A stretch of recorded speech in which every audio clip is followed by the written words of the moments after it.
Hello everyone, welcome to our YouTube channel.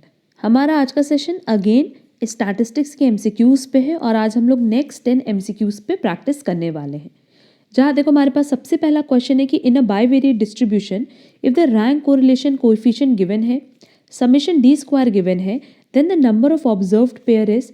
अब क्योंकि rank correlation अब अगर हम लोग रैंक कोरिलेशन कोएफिशिएंट की बात करें दैट इज आर की, तो इसका फॉर्मूला है 1 minus 6 summation D square divided by N square minus 1।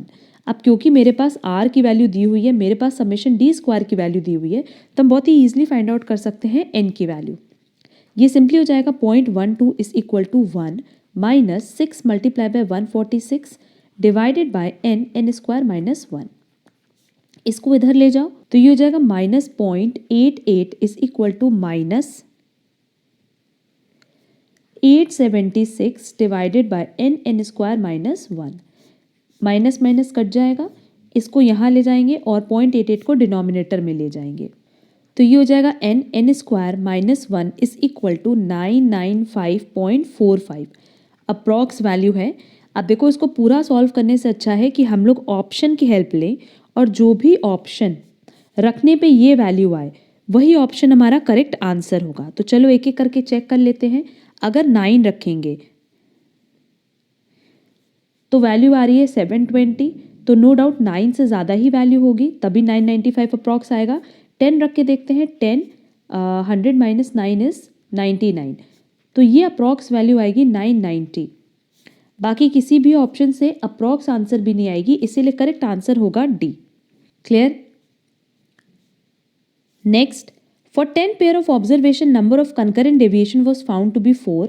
मतलब हमारे पास सी दिया हुआ है 4। What is the value of the coefficient of concurrent deviation? हमसे आर की वैल्यू पूछा है, मतलब आर सी की। अब देखो अगर हम लोग कंकरेंट डेविएशन की बात करें तो ये जो पेयर ऑफ ऑब्जर्वेशन दिया रहता है एन, और जो हम लोग फॉर्मूले में यूज़ करते हैं वो हमेशा क्या करते हैं एन माइनस 1, तो नो डाउट हम लोग फॉर्मूले में यूज़ करेंगे 9 को। सिंपली आर सी क्या हो जाएगा, plus minus under root 2c मतलब 8 माइनस 9 डिवाइडेड बाई 9, और क्योंकि अंडर रूट में वैल्यू माइनस में आ रही है तो बाहर भी माइनस में रखेंगे, तो आ जाएगा 1/9, और हम कह सकते हैं माइनस 1/3, जो कि ऑप्शन सी में दिया है, तो करेक्ट आंसर हो जाएगा C. Next, consider the two regression lines, find the mean value of X and Y. बहुत सिंपल है। अगर मीन की बात करें तो क्योंकि ये सेंट्रल टेंडेंसी से रिलेटेड है और ये ओरिजिन से भी इफेक्ट होता है एज वेल एज स्केल से भी इफेक्ट होता है, तो सिंपली क्या करना ना, ये रिग्रेशन लाइन भले ही है बट यहाँ हमको एक्स ऑन वाई या वाई ऑन एक्स चेक करने की ज़रूरत नहीं है।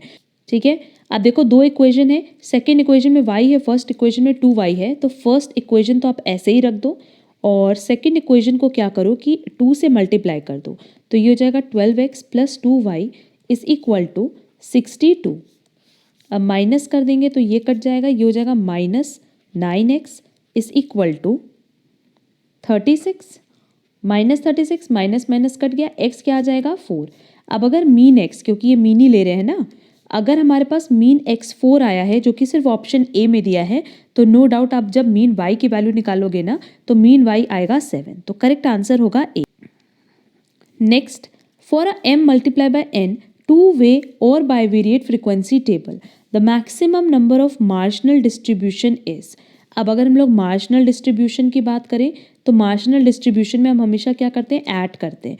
अब अगर हम लोग मार्जिनल डिस्ट्रीब्यूशन की बात करें तो इसमें हम हमेशा ऐड करते हैं एंड कंडीशनल में मल्टीप्लाई करते हैं। तो ये 2 दिया हुआ है पैरामीटर, तो 1 + 1 कितना हो जाएगा 2, तो करेक्ट आंसर होगा B. Next, if the regression line of y on x is given and Karl Pearson coefficient correlation is 0.5, तो हमें इसकी वैल्यू निकालनी है।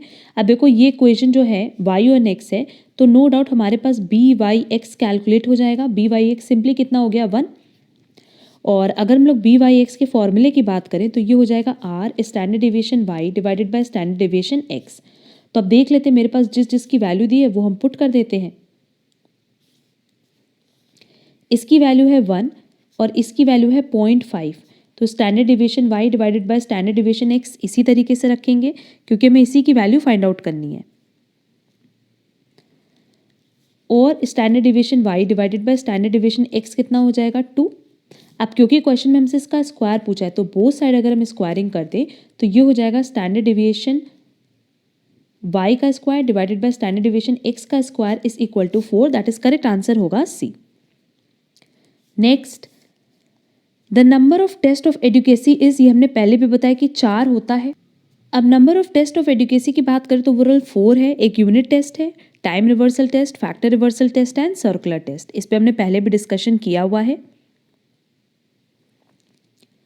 Next, Fisher's ideal formula for calculating index number, ये किसको सेटिस्फाई करता है? यूनिट टेस्ट को no, factor reversal test yes, time reversal test yes. Correct answer होगा both B and C, that is correct answer होगा D. Next, purchasing power of money, ये हमेशा किसके रेसिप्रोकल होता है? प्राइस इंडेक्स नंबर के। Next, the simple index number of the current year using simple aggressive method for the following data. अब देखो, अगर हम लोग सिंपल एग्रेसिव मेथड की बात करें तो इसका फॉर्मूला है summation P1 divided by summation P0 multiply by 100। अब क्योंकि मेरे पास P1 दिया हुआ है, आप इसका टोटल कर दो, और P0 दिया है, इसका टोटल कर दो, और इसकी हेल्प से आप ये देखो, ये हो जाएगा 800 और ये हो जाएगा 500। तो सिंपली आंसर क्या होगा? 800 divided by 500 multiply by 100, that is 160। Correct answer होगा डी। हमारा आज का लास्ट क्वेश्चन है, the cost of living index number in year 2015 and 2018 were given.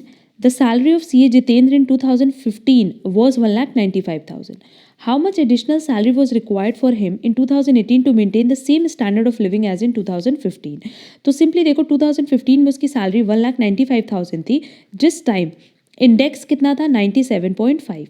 अब आज की डेट में अगर इंडेक्स 115 है तो उसको सैलरी कितनी मिलनी चाहिए आज की डेट में? आज की डेट में उसको सैलरी मिलनी चाहिए 2,30,000। एंड यही पूछा है कि 2015 से अभी तक में कितनी उसकी सैलरी रेज होनी चाहिए, तो रेज होनी चाहिए बाय 35,000।